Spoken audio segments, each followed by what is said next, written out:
At kanyang iniutos sa katiwala ng kanyang bahay, na sinasabi, punuin mo ng mga pagkain ang mga bayong ng mga lalaking ito, kung gaano ang kanilang madadala, at ilagay mo ang salapi ng bawat isa sa labi ng kanikanyang bayong.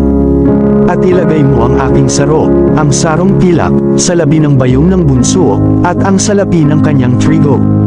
At ginawa niya ang ayon sa salita na sinalita ni Jose.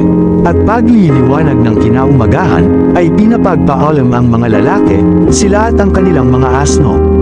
Nang sila ay mga kalabas na sa bayan, at hindi pa sila nalalayo, ay sinabi ni Jose sa katiwala ng kanyang bahay, bumangon ka, habulin mo ang mga lalaki, at pagka sila iyong inabutan, ay sabihin mo sa kanila, bakit iginanti ninyo ay kasamaan sa kabutihan? Hindi ba ang sarong ito ang iniinuman ng aking Panginoon, at tunay na kanyang ipinanguhula? Kayo'y gumawa ng masama sa paggawa ng ganyan. At kanyang inabutan sila, at kanyang sinalita sa kanila ang mga ito. At kanilang sinabi sa kanya, bakit sinalita ng aking Panginoon ang mga salitang ito? Huwag itulot ng Diyos na gumawa ang iyong mga lingkod ng ganiyang bagay. Narito, ang salapi na aming nasumpungan sa labi ng aming mga bayong ay aming isinauli sa iyo mula sa lupain ng Kanaan, paano man kami ay magnanakaw sa bahay ng iyong Panginoon ng pilak o ginto. Yaong kasumpungan sa iyong mga lingkod, ay mamatay, at pati kami ay magiging alipin ng aming Panginoon. At kanyang sinabi, mangyari nga ang ayon sa inyong mga salita, yaong kasumpungan ay magiging aking alipin, at kayo'y mawawalan ng sala. Nang magkagayoy nagmadali sila, at ibinaba ng bawat isa ang kanyang bayong sa lupa, at binuksan ng bawat isa ang kanyang bayong. At kanyang sinaliksik, na pinasimulan sa panganay at niwakasan sa bunso, at nasumpungan ang saro sa bayong ni Benjamin. Nang magkagayoy kanilang hinapak ang kanilang mga suot, at pinasanin ng bawat isa ang kanyang asno, at nagsibalik sa bayan. At si Juda at ang kanyang mga kapatid ay dumating sa bahay ni Jose at siya'y nandoon pa, at sila'y nangagpatira pa sa lupa sa harap niya. At sinabi sa kanila ni Jose, anong gawa itong inyong ginawa? Hindi ba ninyo nalalaman na ang isang tao na gaya ko ay tunay na makahuhula? At sinabi ni Juda, anong aming sasabihin sa aming Panginoon? Anong aming sasalitain? O paanong kami ay magpapatotoo? Inilitaw ng Diyos ang kasamaan ng iyong mga lingkod. Narito, kami ay alipin ng aming Panginoon, kami 10 niyaong kinasumpungan ng saro. At kanyang sinabi, huwag no ang itulot ng Diyos na ako'y gumawa ng ganyan, ang taong kinasumpungan ng saro, ay siyang magiging aking alipin, datapwat tungkol sa inyo ay pamaroon kayong payapa sa inyong ama. Nang magkagayoy lumapit si Juda sa kanya, at nagsabi, O Panginoon ko, ipinamamanhik ko sa iyo na papagsalitain ang iyong lingkod, ng isang salita sa mga pakinig ng aking Panginoon, at huwag no ang mag-alab ang iyong loob laban sa iyong lingkod, sapagkat ikaw ay parang si Faraon.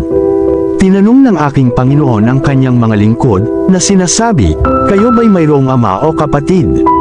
At aming sinabi sa aking Panginoon, kami ay may ama, isang matanda, at isang anak sa kanyang katandaan, isang munting bata at ang kanyang kapatid ay namatay, at siya lamang ang naiwan ng kanyang ina, at minamahal siya ng kanyang ama. At sinabi mo sa iyong mga lingkod, dalhin ninyo rito sa akin, upang mamasdan ko siya ng aking mga mata. At aming sinabi sa aking Panginoon, hindi maiiwan ng bata ang kanyang ama, sapagkat kung iiwan niya ang kanyang ama, ay mamamatay ang ama niya.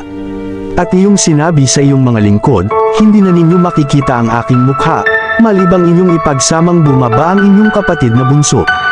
At nangyari ng panhikin namin ang inyong lingkod na aking ama, ay aming isinaysay sa kanya ang mga salita ng aking Panginoon. At sinabi ng aming ama, kung maroon kayo uli, ibili ninyo tayo ng kaunting pagkain. At aming sinabi, hindi kami makabababa, kung ang aming bunsong kapatid ay kasama namin ay bababa nga kami, sapagkat hindi namin makikita ang mukha ng lalaking yaon, malibang ang aming bunsong kapatid ay kasama namin. At sinabi ng iyong lingkod na aming ama sa amin, inyong talastas na ang aking asawa ay nagkaanak sa akin ng 2 lalaki. At ang isa ay umalis sa akin, at aking sinabi, tunay na siya'y nalapa, at hindi ko siya nakita mula noon. At kung inyong kunin pa ang isang ito sa akin, at may mangyaring sakuna sa kanya, ay inyong ibababa ang aking uban sa show na may kapanglawan.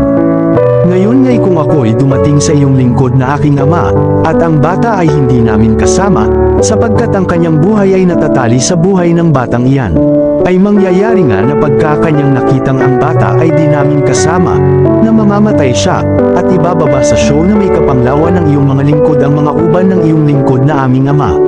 Sapagkat ang iyong lingkod ang siyang nanagot sa bata sa aking ama, na nagsasabi, kung hindi ko siya dalhin sa iyo, ay papasanin ko nga ang kasalanan sa aking ama magpakailanman. Ngayon nga, ay ipahintulot mo na ang iyong lingkod, aking isinasamo sa iyo, ay maywa na kahalili ng bata na pinakaalipin ng aking Panginoon, at iyong ipahintulot na ang bata ay umahong kasama ng kanyang mga kapatid. Sapagkat paanong paroroon ako sa aking ama, at ang bata'y di ko kasama. Baka aking makita pa ang sakunang sasapit sa aking ama.